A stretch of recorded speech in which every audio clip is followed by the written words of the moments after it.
my name is Holly, and in today's video I'm going to be doing my December wrap-up. So December is always a really weird month when it comes to free time because it's my birthday month and it's Christmas. I never really read a whole lot in December, but I did read a total of 4 books, which is pretty good, I guess. I normally read 5 to 6 books, but I'm pretty happy with 4 books. So the first book that I finished in December was the final installment to the Daughter of Smoke and Bone series, which is Dreams of Gods and Monsters by Laini Taylor. My boyfriend's been wanting me to read this trilogy for a while now, and I was like, you know what, I'm gonna go pick it up because it's been sitting on my shelf for a very long time. I finally picked it up and I did not regret it. I loved the series. So this series is essentially about a girl named Karu who is an art student living in Prague, and she doesn't quite fit in. One day while running one of her mysterious errands, she runs into a stranger who attacks her.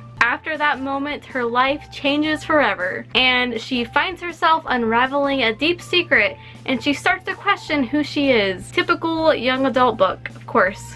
Of course they're always wondering who they are. This definitely wasn't my favorite book out of the series, but I still really enjoyed it. The writing in this series is so beautiful. The world is super expansive and so very sinister. But with this final installment, I actually had a really tough time getting through the last 100 pages, and I have to be honest, I am a little bit disappointed on how this series ended.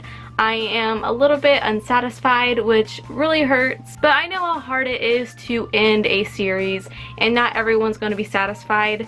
But I would still definitely give the series a go if you're interested. But like I said, I found myself skimming those last 100 pages, which just isn't a very good sign. But I did give this book 3.75 out of 5 stars. So after marathoning a pretty chunky fantasy series, I was desperate for a short and cute contemporary. So I decided to pick up Sing by B.B. Green.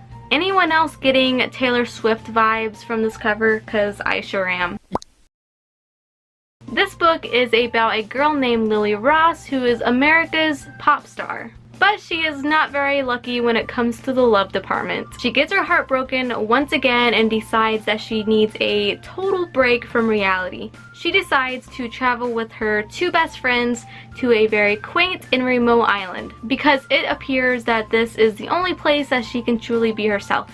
I feel you, girl. I could use a remote island vacation, trust me. But this book was a very cute and simple read. It was for sure a cover buy for me, let's be honest. But the plot was pretty boring. Nothing really happens, there weren't any plot twists or any drama that I expect in a contemporary novel. This book is not by any means terrible, but it was definitely more on the disappointing side, which really saddens me because this cover is so pretty. But I ended up giving this book 2 out of 5 stars. The third book I ended up reading this month was The Boundless by Kenneth Opel, and I loved this book. This book is about a young boy named Will Everett, and he's always dreamed of an adventure. And his adventure begins when he boards the Boundless, which is one of the biggest trains ever built.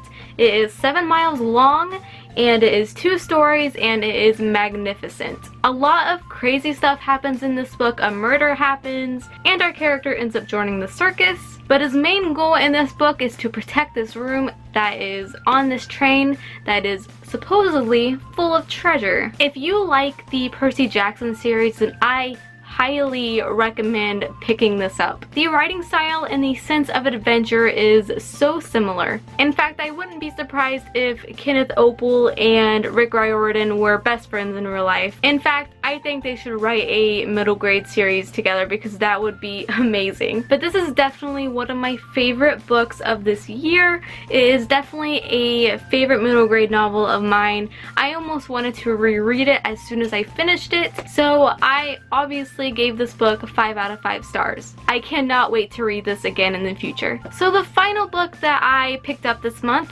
was Princess of Thorns by Stacey J, which is a Sleeping Beauty retelling. Princess Aurora has always been my favorite Disney princess, so I was super excited to pick this up. But let me warn you, this book may be preaching that it's Sleeping Beauty, but honestly, it's not. There were only little tiny bits of detail in this book that I would even consider Sleeping Beauty. I definitely got more Mulan from this book because the main character, Princess Aurora, dresses as a boy most of the book. But other than the very obscure genre, I really did enjoy this. The writing is very beautiful, and we have two very realistic and bratty characters that end up growing together, and I surprisingly liked the romance in this book. It was kind of strange and almost irritating because the characters argued a lot, but I felt like that was realistic instead of the insta-love that most books have today. But I did end up giving this book a 3.5 out of 5 stars. Alright you guys, so that was my December wrap up, and I really hope you enjoyed,